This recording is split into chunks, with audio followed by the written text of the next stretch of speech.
Seeing somebody give a firearm to someone at the very first time of shooting them, and they pull that trigger and they end up laying on the ground because they had so much kick from a shotgun.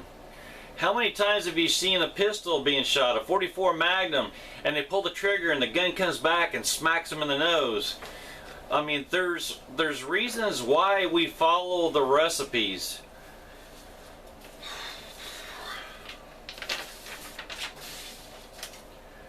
Another one I think is, you know, distractions on having a lot of young kids running around when you're reloading. I think that you need to be cautious with that and make sure that we're not allowing it, because, you know, if you have to keep yelling at them or holler at them or they're in your way, you're going to be focused more on them opposed to actually doing the correct things when it comes to reloading. You know, as far as storage your powder, make sure you store it cool, in a cool area and a dry place. In my case here, I have humidity climate control, so I've got my humidity and my temperature the same year round. Don't store inside a metal box your powder and your primers together. Try to keep those separated. Also, don't store them in a metal box, because you know, if something happens, that's almost like a concealed bomb going off. Here's one that I think that we all need to do a better job. Every day that I reload, I come behind myself at the end of the day, or when I'm done reloading for the day, is I'll go around and I'll take and get all the gunpowder off of my presses. And what I use is I basically use a paintbrush, and I go along and I wipe it all down, and then I go on the floor, I sweep it all up, and I get rid of that on a daily basis. And you guys may have heard about this. A gentleman had been reloading for a long time. His housekeeping, I would say, was not a high priority for him. And over a long period of time, he had a lot of powder that was laying on the floor. And there's been different times, and I do it too. Sometimes when I'm filling up my primers, I'll spill some and some will fall to the floor. The only difference with me is I clean those up every time I get through reloading. This individual had powder. I take it that there's quite a bit of powder that was on the concrete floor, and over a period of time he also had primers, good live primers on the floor, and he had one of these little stool things that's got the metal wheels that roll. Well, he rolled over one of those primers that was live, and it went off, and all the powder that was on his floor, it ignited it. Luckily it didn't burn his house down and no one got hurt, but he did get a pretty good scare out of it when he went over it, ignited it, and then caught the powder on fire. And it was like that, and the fire was out. But you know, it wouldn't take much to start a fire, burn your house down, or better yet, hurt someone or someone in that household, if that thing would have went a different way. So again, cleaning your benches and your floor are very important. Always inspect your brass. You know, does it have dents? Does it have dings? And can you run your fingernail across of it and it actually catches? If it catches, I don't reload those. I kick those out. Around the heel of where the primer's at, is it real rough? Do you see a smiley face where it's starting to crack, it's starting to open, it's got a slight angle onto it? Is it dented? You know, be checking for those things. Be cautious when you start to teach your friends, family members. Make sure you're there 100% watching every particular step when reloading. We want to teach them right. We want to keep the sport going.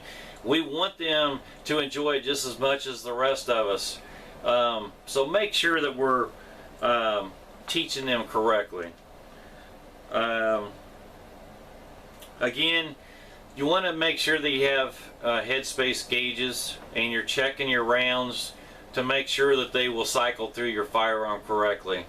You know, a lot of people, you guys already know this, we all use these gauges. You know, and this one here, for an example, is a 223. You guys seen it where I've been reloading these for a couple weeks now.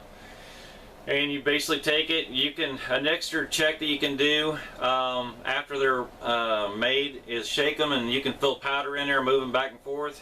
You take it, you put it in your gauge. You should be able to take your finger, rub it across the top of the gauge. It should be totally flush. If it's exposed out there, it's no good.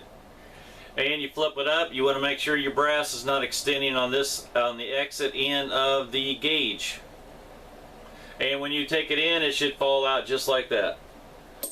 So it's important to have gauges. Make sure you use them.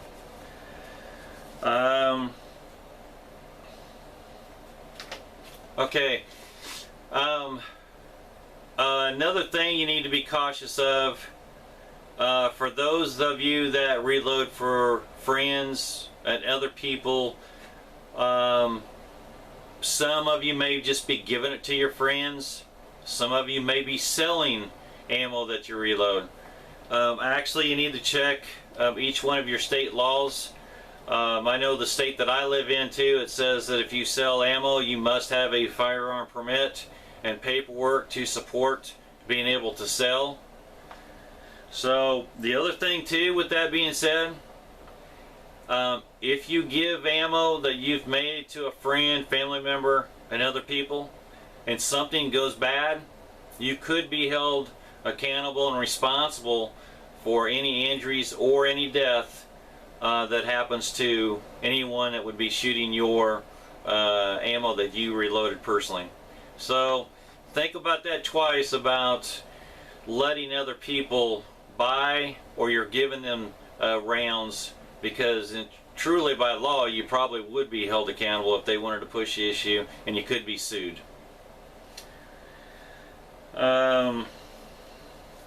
Okay,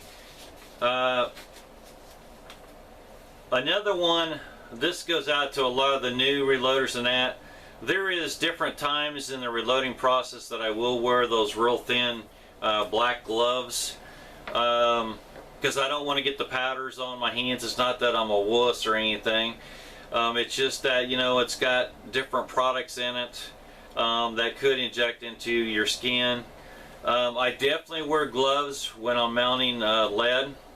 Lead, you don't want to get that lead poisoning.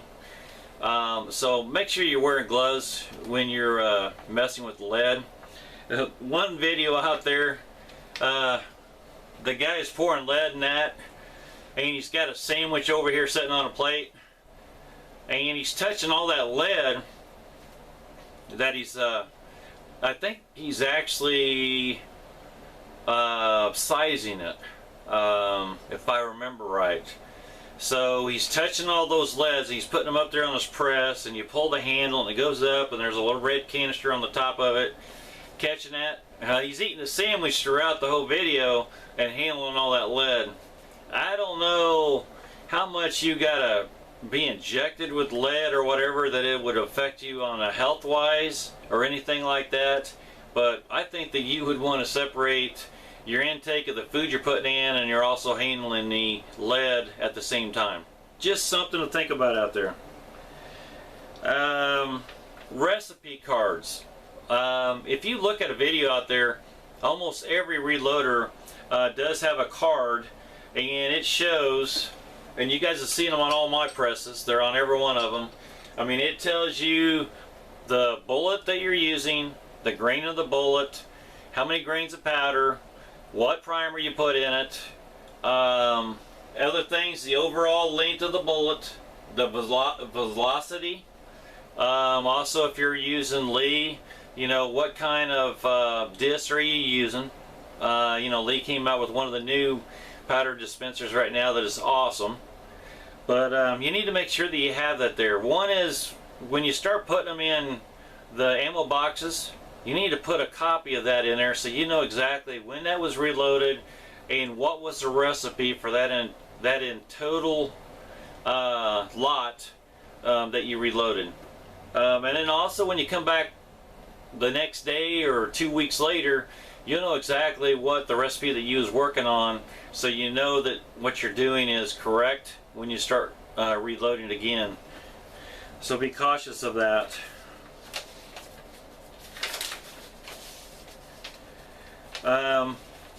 You guys all know this. When you are melting bullets and that, you need to be out and you need to do it with some fresh air. You don't want to be smelling all that smoke and different stuff that's coming off of it. Speed loading. You should never speed load and brag about how fast you're going. Now, I don't worry about in any of my videos how fast I'm going, but I do look at different methods of equipment out there that will cut my time down, that would make it faster but safer, and to knowing that it is a safe round when I'm finished. There's some people out there that seems to think that it's all about speed. Well, speed has nothing to do with it when it comes to reloading. You need to take your time, make sure you do it right. Just slow down, and like I said, there's different methods out there that can help you speed up your time where you're able to do more shooting opposed to more reloading. So you should wear glasses when you're reloading. Okay, here's one that I'm not exactly sure, but I think I have a good understanding. Cleaning your shop, a lot of people will use shop vacs for sucking up stuff off the floor and stuff. So in my case, right or wrong, and if you want to make some comments about this, I'd greatly appreciate it. Shop vacs are plastic with the tubes that come off of them, and in my particular case here, I have climate control, so I'm running dehumidifiers to take all the moisture out of the room. So what happens is that makes my office, my shop here, really dry. Well, you know when you walk across carpet, how you can actually get shocked. I don't have carpet in my shop here, but it does make it where it's dried out. And what I've learned over the years is really, I think that I need to ground out my shop vac and put a ground on it. Now on the outside, I got a 10-foot ground that's in the ground, well, rod, and I'm thinking that I need to do more than just grounding all my presses underneath my benches, because one shock could be a bad thing, and I'm always trying to look at safety ahead of the time of preventive so it doesn't happen. So there is a way.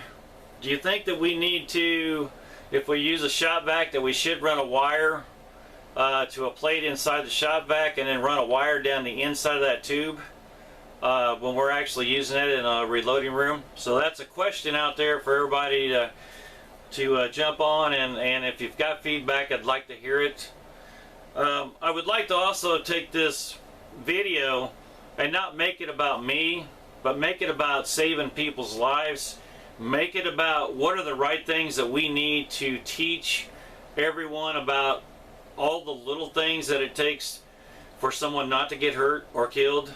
I want, if you have things that you're aware of and videos that you've seen, please jump on this, tag on to it, put information out there, because the more the information we can get out there for a lot of new people or people that's been loading for years and that, and like I said, if we just save one person from injury or death, it's all worth it. But these are some things that we can do to help each other and our hobby. Now, there is a lot, hundreds of good reloaders out there. Lots. There are a lot of new reloaders out there that are freaking awesome. They're bringing a lot more knowledge to the table and a lot of new ideas. This is not driven to any certain person, any certain group, but I'm going to throw some names out there that you guys could check, and these guys are one of the best in what they do. And if you go out there and look at their videos and that, they do a very good job of giving you all the information up front, information that you'll find in the books. They'll give you reasoning why they do certain things, and I think that's a really good helping tool out there for helping each and every one of us. And some of those folks are Fortune Cookie 45 LC, Hickok 45, Bobby Hughes, Elvis Ammo, Jiu-Jitsu 2000, 76 High Boy Reload, Hornady Loader, Not an Expert, TD Technical, and Shadow Dog 500. Now those are just a few, but those few are way above a lot of us on their knowledge, their processes, their work ethics, and the way that they communicate the information to us as people watching their videos. They do a great job. Alright, so I hope this video helps a lot of people. I hope this video on some of the things that I bring up will save a life. I hope that some of these things will keep your family members, friends, wives, kids, children all safe. And let's keep this hobby going forward and make it safer, make it a lot more fun to shoot. So with that said, if you enjoy my channel, please subscribe. Thank you, God bless, and good shooting.